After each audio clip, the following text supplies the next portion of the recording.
Assalamualaikum warahmatullahi wabarakatuh.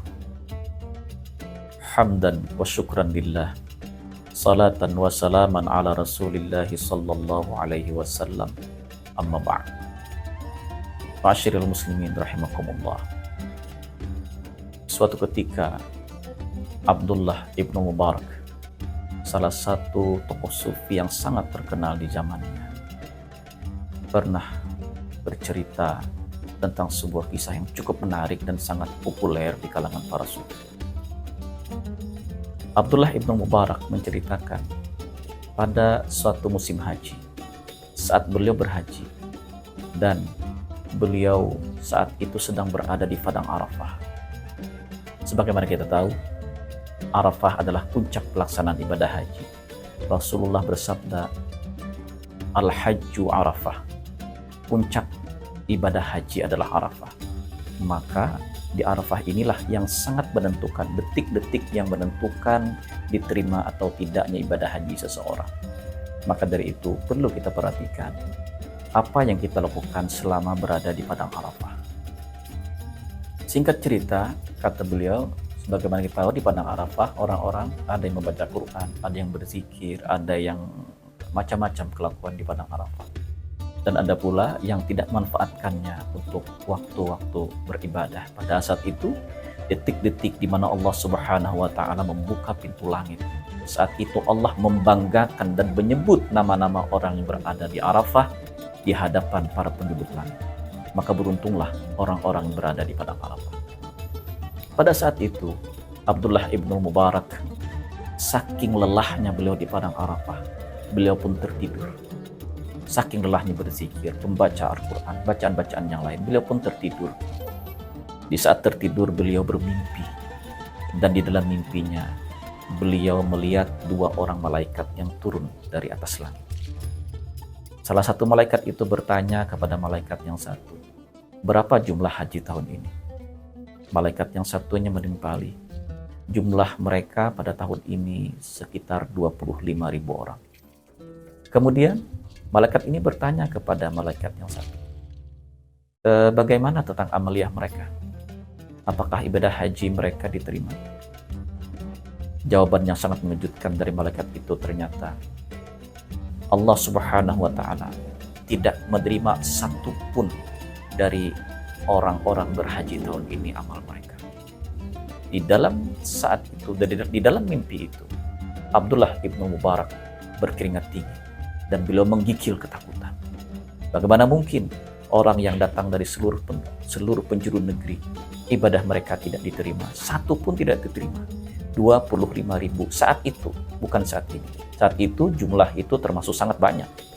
Anda bisa bayangkan, 25.000 orang jamaah haji tidak diterima satu pun ibadah mereka.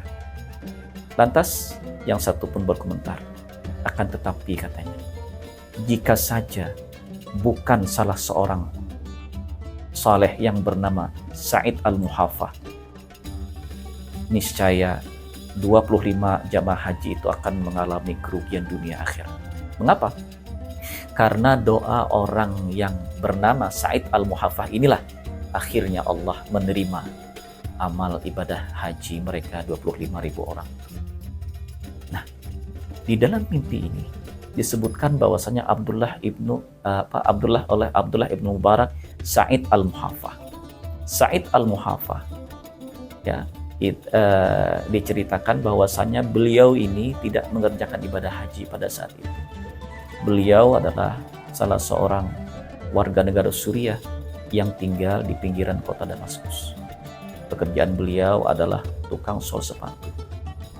Nah, dengan disebutkannya Sa'id al-Muhafah, ingat sekali Abdullah ibnu Mubarak saat itu mengatakan, apa amalan orang ini? Sehingga orang ini amalnya bisa mengcover orang yang sebanyak 25.000 orang itu sehingga ibadah mereka diterima. Akhirnya sepulang ibadah haji, Abdullah ibnu Mubarak tidak langsung pulang ke kampung halamannya. Beliau mencari seseorang yang misterius ini yang bernama Sa'id al-Muhafah. Siapa gerangan dia? Singkat cerita, beliau pun menyisir kota Baghdad, menyisir kota Damaskus. Nah, di situ beliau akhirnya bertanya dengan seorang pemilik warung. Setelah lama mencari alamat ini, beliau bertanya sama pemilik warung, apakah kenal dengan Said Al-Muhaffah? Pemilik warung itu mengatakan, oh iya, saya mengenalnya dengan baik. Dia adalah tukang sol sepatu di pinggiran kota ini. Tolong, kata Abdullah ibn Mubarak, tunjukkan aku di mana tempatnya. Dan ditunjukkanlah tempat Said Al-Muhaffah. Di saat bertemu dengan Said Al-Muhaffah, tidak ada tanda-tanda istimewa. Tidak ada yang berbeda dengan orang biasa. Beliau terlihat ya seperti orang-orang di pasar kebanyakan. Tidak ada yang istimewa. Maka saat itu Abdullah ibn Mubarak pun mulai memperkenalkan diri. Abdullah ibn Mubarak bertanya, apakah Anda Said Al-Muhaffah? Iya, katanya. Kemudian beliau memperkenalkan diri, saya adalah Abdullah ibn Mubarak. Betapa terkejutnya Said Al-Muhaffah bertemu dengan seorang besar dan populer di zamannya, seorang tokoh sufi yang besar. Beliau bertanya, ya Maulana Imam, ya Abdullah ibn Mubarak, ya Syekh, mengapa Anda repot-repot mencari saya? Mengapa Anda menyempatkan diri menjenguk saya yang hina ini? Dengan berkaca-kaca, Abdullah ibn Mubarak mengatakan, saya mencari Anda lantaran saya ada hajat kepada Anda. Hajat apa gerangan Tuan? Beliau kembali bercerita tentang kronologis beliau mengerjakan ibadah haji, dan beliau akhirnya menceritakan mimpi beliau melihat 2 orang malaikat dan seterusnya dan seterusnya. Akhirnya tertegunlah Said Al-Muhaffah. Mengapa beliau tertegun? Beliau seakan tidak percaya. Bagaimana mungkin aku yang begitu tidak dikenal orang, aku ini miskin papa, tidak punya siapa-siapa, dan aku seakan-akan dianggap bukan siapa-siapa di masyarakat. Seorang syekh yang mencariku ini adalah seorang yang sangat populer dan terkenal, seorang sufi dan punya banyak murid pada saat itu. Dalam pertemuan itu, Abdullah ibn Mubarak menanyakan apa gerangan amalan orang ini sehingga beliau begitu hebat dan bisa mengcover amal 25.000 orang haji sehingga diterima di hadapan Allah.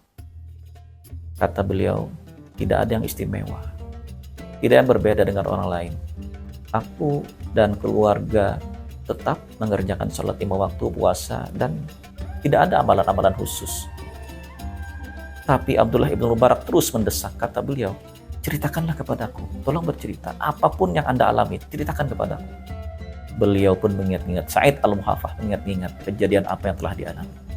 Oh, kata beliau, mungkin satu pekerjaan yang kami anggap ini adalah sebuah pekerjaan yang biasa, kejadian yang biasa, mungkin itu luar biasa. Nah, di saat itu Abdullah bin Mubarak mendengarkan dengan seksama, ceritakan kepadaku. Beliau pun mulai bercerita. Suatu ketika, kata beliau, Said Al-Muhaffah ini mempunyai seorang istri yang hamil tua.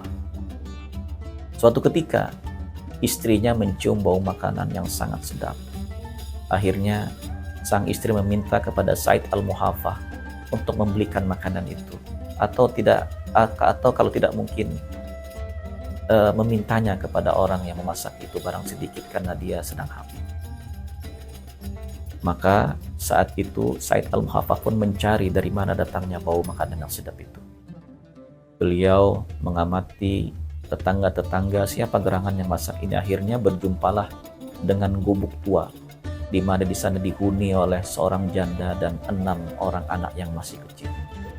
Beliau mengetuk pintu, mengucap salam, kemudian beliau bertanya kepada sang pemilik rumah, seorang janda itu. Kata beliau, apa Anda memasak makanan ini? Janda itu terdiam dan dengan mata berair, dia mengusap di hadapan Said Al-Muhaffah. Jadi katanya begini, iya, saya memasak sesuatu. Kata beliau, bolehkah saya meminta untuk istri saya barang sedikit karena dia sedang hamil? Tidak bisa. Jangan. Kenapa? Kalau saya misalnya tidak bisa meminta, saya akan membeli berapapun harganya. Janda itu tetap menolak. Tidak akan pernah saya berikan kepada siapapun. Semakin heranlah Said Al-Muhaffah. Mengapa? Kita kan bertetangga. Kemudian tetap janda itu menolak. Dan bahkan beliau mengatakan begini, mengapa saya menolak untuk memberikan ini kepada Anda? Karena makanan ini halal bagi kami dan haram bagi Tuhan. Dengan setengah tidak percaya, Said Al-Muhaffah kembali bertanya, bagaimana mungkin, kata beliau, hukum bisa berbeda, kita sama-sama muslim. Masa, katanya, untuk saya ini haram, untuk keluarga kami haram, sedangkan untuk Anda halal. Ini ada apa seperti ini? Hukum Allah tidak akan berbeda. Kalau halal yang satu, halal bagi yang lain. Haram yang satu, haram bagi yang lain. Janda itu pun akhirnya bercerita bahwa beberapa hari mereka tengah kelaparan. Anak-anaknya terus menangis dan terus menangis karena laparnya tak tertahankan. Sampai akhirnya janda itu bertemu dengan bangkai seekor keledai. Dan dia mengiris beberapa bagian dagingnya dan membawa ke rumah kemudian dimasak. Jadi kata janda, karena ini adalah bangkai, maka saya katakan kepada Anda, ini halal bagi kami karena kami berada dalam keadaan darurat. Dan makanan ini haram bagi Tuhan karena Tuhan mampu membelinya, berbeda dengan kami.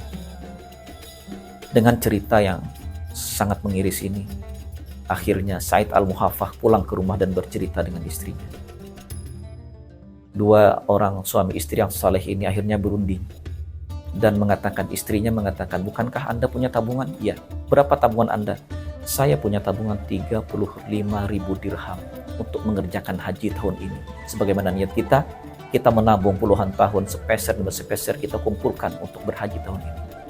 Istrinya mengatakan, bagaimana kalau uang itu kita sumbangkan kepada janda itu sehingga dia bisa berusaha dan dia tidak kelaparan lagi bersama anak-anaknya. Masya Allah. Said Al-Muhaffah pun memeluk istrinya dan mengatakan, Anda wanita salehah. Dan saat itu pula uang 35.000 dirham itu yang untuk berhaji itu diberikan kepada janda yang punya 6 anak yang kecil-kecil ini. Nah, jadi cerita ini diceritakan oleh Said Al-Muhaffah kepada Abdullah ibn Mubarak, yang membuat Abdullah ibn Mubarak, tokoh suf yang terkenal itu, terkagum-kagum dengan cerita ini. Jadi kata beliau, alangkah mulianya hati Anda. Anda tidak berhaji, Anda tidak menginjakkan kaki di tanah haram, akan tetapi amal Anda bisa mengcover seluruh jamaah haji yang jika seandainya bukan karena kesalahan Anda, niscaya amal ibadah haji mereka tidak diterima. Ma'asyiral muslimin rahimakumullah. Kita mungkin tidak tahu kebaikan-kebaikan yang kita rasakan bukan karena amal ibadah kita, akan tetapi mungkin itu timbul dari mungkin sedekah yang kita beri, orang yang kita beri mendoakan kita di tengah malam dengan air mata. Siapa tahu amal kita sebenarnya tidak diterima, dan diterima hanya karena kebaikan kita kepada orang lain, karena kita bisa berbagi kepada orang lain. Maka di bulan Ramadan yang mulia ini, jangan pernah sia-siakan. Isilah detik-detik ini dengan ibadah, baca Al-Quran, sedekah, membaca kalimat thayyibah. Semoga Allah memberikan kebaikan-kebaikan yang tidak putus kepada kita semua.